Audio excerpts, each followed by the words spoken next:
আসসালামু আলাইকুম ভিউয়ার্স, আশা করি সকলেই ভালো আছেন। আমি চলে এসেছি কলার রাজ্যে।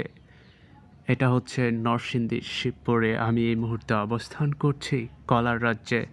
আপনারা দেখতে পাচ্ছেন কলা বাগানটা একদমই চমৎকার এবং আমি এটা দেখে হতভম্ব হয়ে গেছি যে ছোট, ছোট কলা গাছে বড়, বড় কলার ছড়া পড়েছে। এটা আমি দেখে সত্যি আ অবিশ্বাস্য, যেটা আমি নিজের চোখে দেখার জন্য মূলত এই কলা বাগানের ভেতরে ঢুকেছি। আপনারা দেখতে পাচ্ছেন চমৎকার কলার ছড়া এবং আ দেখতে মাশাআল্লাহ খুবই সুন্দর।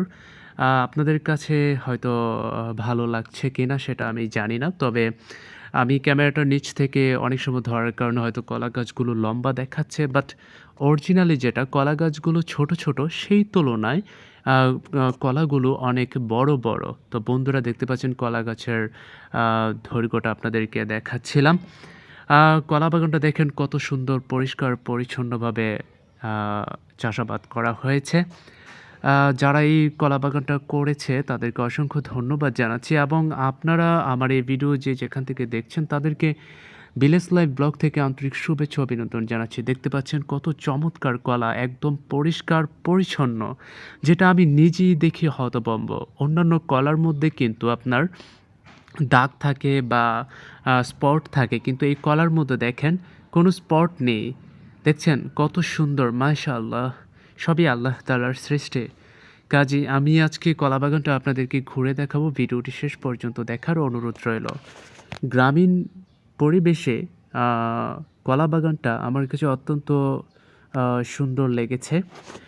পরিবেশটাও হয়তো দেখতে পাচ্ছেন এবং কলা দেখছেন প্রতিটা গাছের মধ্যেই কলা আল্লাহর রহমতে আছে। নরসিংদী শিবপুর এবং দুলালপুর ইউনিয়ন লাখপুর গ্রামে এই মুহূর্তে আমি অবস্থান করছি। দেখতে পাচ্ছেন কলাগুলো কত পরিষ্কার, মানে কোনো স্পট নেই। তো বন্ধুরা, আপনারা একটু ভিডিওটা দেখেন, আশা করি ভালো লাগবে। গ্রামের পরিবেশটা কার না ভালো লাগে? হয়তো অনেকেই গ্রামের পরিবেশটা পছন্দ করেন, আবার অনেকে কলা খেতে পছন্দ করেন। তো নরসিংদী কলার জন্য বিখ্যাত।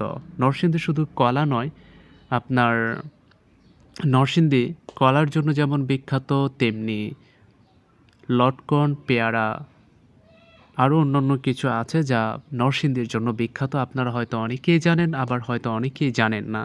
দেখতে পাচ্ছেন চমৎকারভাবে রোপণ করা হয়েছে এবং আ আ কলা আর জমিতে আ আ সঠিক সময় মতো আরকি খাবার দিয়েছে কলার যেন সুন্দর হয়।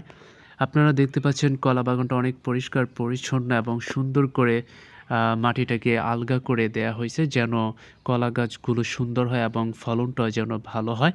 তো বর্তমান যে পরিস্থিতি, ধান ক্ষেত করে হয়তো অনেকের পোষায় না, যার কারণে আপনারা দেখতে পাচ্ছেন যেদিকে দু চোখ যায় আমরা কলা বাগান ছাড়া আর কিছু দেখতে পাচ্ছি না। আসলেই নরসিংদী কলার রাজ্য। এটাকেই বলা হয় কলার রাজ্য। যেহেতু সবচেয়ে বেশি চাষাবাদ করা হয় নরসিংদীর মধ্যে, এজন্যই নরসিংদী কলার জন্য বিখ্যাত বলা হয়েছে এবং নরসিংদীর কলা অন্যান্য ইয়ে থেকে অনেক বেটার, সেটা আপনারা হয়তো জানেন। আর অনেকেই কলা খেলে বুঝতে পারেন যে এটা কোন অঞ্চলের কলা। তো বন্ধুরা, আজকের এই ভিডিওটি আপনাদের কাছে কেমন লেগেছে অবশ্যই কমেন্টস করে জানাবেন এবং ভিডিওটি শেয়ার করে অন্যকে দেখার সুযোগ করে দেবেন। আবার অন্য কোনো গন্তব্যে অন্য কোনো কিছু উদ্দেশ্য করে আপনাদের মাঝে আসবো। সবাই সে পর্যন্ত ভালো থাকবেন, সুস্থ থাকবেন। খোদা হাফেজ।